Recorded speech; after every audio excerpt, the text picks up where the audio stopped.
নিরামিষ হোক বা মাছের মাথা দিয়ে তৈরি আমিষ বাঁধাকপি, একঘেয়ে বাঁধাকপির তরকারি খেতে কারোরই ভালো লাগে না। তাই আজ একটু অন্যরকমভাবে আপনাদের সাথে আমিষ বাঁধাকপির রেসিপি শেয়ার করছি। বাড়িতে রান্না করার সময় অনেক সময় দেখি যে একদম সাধারণভাবে করা রান্না খেতে খুবই অসাধারণ হয়ে যায়। আবার অনেক সময় অনেক যত্ন করে করা রান্নাও খেতে সেরকম সুস্বাদু হয় না। আপনাদের সাথেও এরকম হয় কিনা আমাকে অবশ্যই কমেন্ট করে জানাবেন। আজ যে বাঁধাকপির রেসিপিটা আপনাদের সাথে শেয়ার করছি, সেই রেসিপিটা কিন্তু আমার বাড়ির প্রায় প্রত্যেকেই খুব পছন্দ করেছিলেন, তাই ভিডিওটা অবশ্যই শেষ পর্যন্ত দেখার অনুরোধ করছি। নতুন যারা আমার ভিডিওগুলো দেখছেন তাদের পাশে থাকার অনুরোধ জানিয়ে, আর পুরনো যারা আমার পাশে রয়েছেন তাদের ধন্যবাদ জানিয়ে আজকের ভিডিওটা শুরু করছি। রান্নার জন্য নিয়েছি 500 গ্রাম ওজনের একটা বাঁধাকপি, 3টে ছোট আলু টুকরো করে নিয়েছি, আর 2টো মিডিয়াম সাইজের টমেটো, আর নিয়েছি একটা জ্যান্ত রুই মাছের তেল 250 গ্রাম মতো ওজন হবে। আর এই যে পটকাটা দেখতে পাচ্ছেন, এটা কেটে ছোট ছোট টুকরো করে নেব। তেলটা কিন্তু ভালোভাবে ধুয়ে নিতে হবে। আর যে কোনো জ্যান্ত রুই, কাতলা, যে কোনো মাছের আপনারা তেল দিয়ে এই রান্নাটা করতে পারেন। তবে খেয়াল রাখতে হবে মাছের পিত্তটা যেন ফেটে না যায়, তাহলে মাছের তেলটা তেতো হয়ে যাবে। তেলটা যেন একদম ধবধবে সাদা থাকে। বাঁধাকপিটাও একদম সরু করে কুচিয়ে ভালো করে ধুয়ে নিয়েছি। এবার কড়াইতে পর্যাপ্ত পরিমাণে সর্ষের তেল দিয়ে আলুটা হাফ চামচ মতো নুন দিয়ে হালকা করে একটু ভেজে তুলে নেব।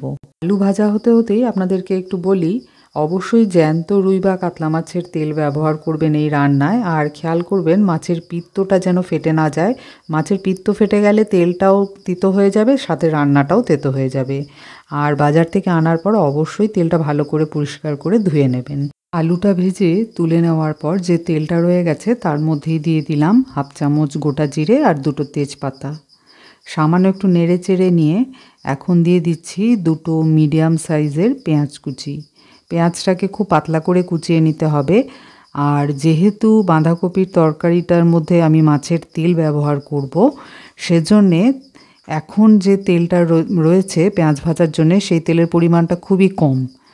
যেহেতু মাছের তেলে রান্না হবে, সেহেতু তেলের পরিমাণটা রান্নায় কম ব্যবহার করতে হবে। এখন দিয়ে দিলাম হাফ চামচ নুন। নুন দিয়ে পেঁয়াজটা সামান্য নেড়েচেড়ে একটু নরম হলে দিয়ে দিচ্ছি টমেটো কুচি। গ্যাসের ফ্লেমটা একদম কম রেখেই টমেটোটা সামান্য নেড়েচেড়ে নরম হয়ে গেলে এখন দিয়ে দিচ্ছি 1 চামচ শুকনো লঙ্কার গুঁড়ো। রান্নায় নুন, ঝাল, মিষ্টি অবশ্যই আপনারা আপনাদের পছন্দ মতো ব্যবহার করবেন। এখন দিলাম হাফ চামচ জিরে গুঁড়ো, 1 চামচ হলুদ গুঁড়ো, 1 চামচ কাশ্মীরি লঙ্কার গুঁড়ো, হাফ চামচ আদা বাটা, আর দিয়ে দিচ্ছি থেতো করা 1 চামচ রসুন। এখন দিচ্ছি হাফ কাপ জল। গ্যাসের ফ্লেমটা কম রেখেই সমস্ত উপকরণ জল দেওয়ার পর একটু সামান্য নেড়ে চেড়ে নিয়ে পরিষ্কার করে ধুয়ে রাখা মাছের তেলটা এখন কড়ার মধ্যে দিয়ে দিচ্ছি। আমি মাছের পটকাটাও ছোট ছোট টুকরো করে নিয়েছি। তেল আর কড়ার সমস্ত উপকরণ একসাথে কম আঁচে একটু সময় নিয়ে কষে নিতে হবে। মাছের তেলটা কম আঁচেই কড়ার সমস্ত উপকরণের সাথে কষাতে কষাতে এখন দিয়ে দিচ্ছি হাফ চামচ নুন আর 1 চামচ চিনি। মাছের তেলের তরকারি যারা এর আগে কোনো দিন খাননি, তারা অবশ্যই এভাবে একবার বাঁধাকপিটা রান্না করে খেয়ে দেখবেন। আপনাদের কিন্তু খেতে সত্যিই ভালো লাগবে। আর মাছের তেল দিয়ে তৈরি আরও অনেক রকম রান্না আমার চ্যানেলে আগেই আপলোড করা আছে।